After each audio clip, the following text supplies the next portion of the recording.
Hello, welcome back to the channel. This is the episode where I start putting the tail cone together. This is showing the frame pieces inside the tail cone. I'm getting them riveted together and primed and ready to attach the skins. You start seeing how strength is built into the plane as you're putting this together. And there's a lot of small things you do with these pieces that I'm not really showing here. You're fluting things, you're getting them laying flat, you're doing a lot of small items that are built into this tail cone. This piece here in this photograph is my F-1211 in the plans. This is your aftmost frame piece in your tail cone. You will basically use every rivet that's used in the airplane to make this piece. It takes a lot of time. It becomes very strong when you're done. Don't know how many rivets you put in there. You use nut plates and you attach brackets and your tail skid, as you'll see in a second here when I flip it over. You do a lot of work on it, preparing it before you fasten it to this frame piece. You thread the inside of it. You make an angle cut on it, and when it's done, it is where your horizontal stabilizer and your vertical stabilizer will attach to the very back of the airplane.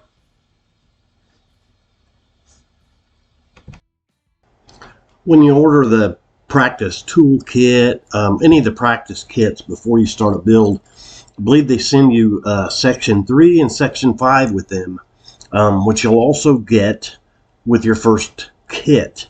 I can't express the importance of section 5. Spend the time going through that and know what's in there, if nothing else, because you will constantly refer back to it. You'll constantly come to something and it doesn't tell you exactly how to do it, and you'll wonder, oh, how am I supposed to do this? It's probably in section 5.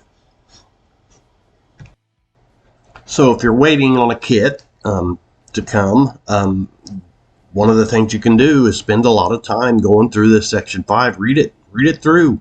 It's got everything that you're going to need to do and know how to do as you build this airplane.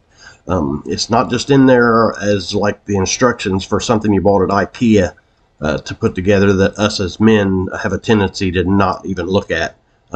It's pretty important. One of the first places I came up against kind of wondering how to do something was this section where you're getting ready to install the tail cone skins.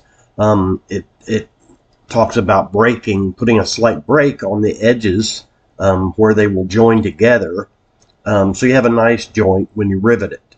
But it doesn't really tell you how to go about it or how people do it, and it doesn't even say where to look. But if you go to section 5, it talks about lap joints and how to break them, different ways to break them. I ended up using a hand seamer. At this point, I decided I think I'm going to need a hand seamer, so I ordered one and used that in conjunction with a block of wood that I ran down along the edge of where the joint was going to be.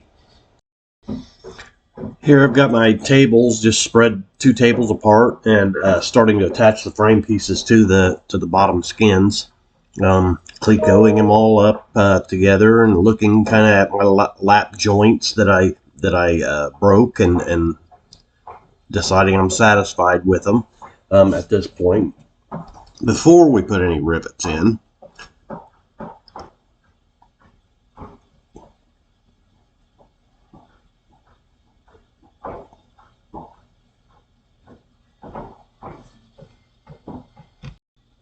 here you can kind of see after I've riveted it a little close-up shot of how the joints look, and I'm pretty happy with them. They're not trying to come apart or wedge out, you know, from the pressure of the rivet. As you're building the tail cone, you'll also start setting up your static pitot static system that's used for your airspeed indicator and your altimeter and such. you do that. You're also running your strings. You'll run strings to the tail cone, very back and back to the front, so that you'll be able to route your cabling later in the build. You just definitely don't want to have to climb in that tail cone later on. I think the satisfaction comes from as you finish, or getting to see the shape of a part come together. It just makes you, it fuels you to want to go on to the next part, and you start seeing it look like an airplane. It makes it all that much more fun. I know something interesting to me as it takes shape and people can tell what it is. You get the question, is that an airplane? That you actually get in, and it's just kind of fun conversation. Here's kind of a close-up of the very tail of the tail cone. You can see how many rivets are holding it together. It really starts to build your confidence that this thing's not going to fly apart. Something real interesting to me, part of the reason I wanted to build my own, is when I'm done, when you're building a plane, you're going to know every nut, bolt, every rivet, every wire connection, everything about the plane. You'll be able to think back as when you put it together, you know how it's put together. And it's brand new when you're done. So I owned a 1965 Piper Cherokee 160 for several years, and the thought never goes out of your mind that maybe there's a boulder or something, corroding or something in the plane. You don't know. You didn't build the plane. All you know is your pre-inspection before you fly, and your annual inspections that you have to pay for. You gain confidence that way. With this plane, you're going to be able to do your own annual inspections. You're going to know this thing inside and out. I feel like there's some safety issue just in that alone. And that's another reason I chose to build one. Well, that's about it for this video. You may have heard in the background some hammering and nailing going on. Our new building's being built this week, and it's pretty exciting. I'm working on some pretty cool video for that next.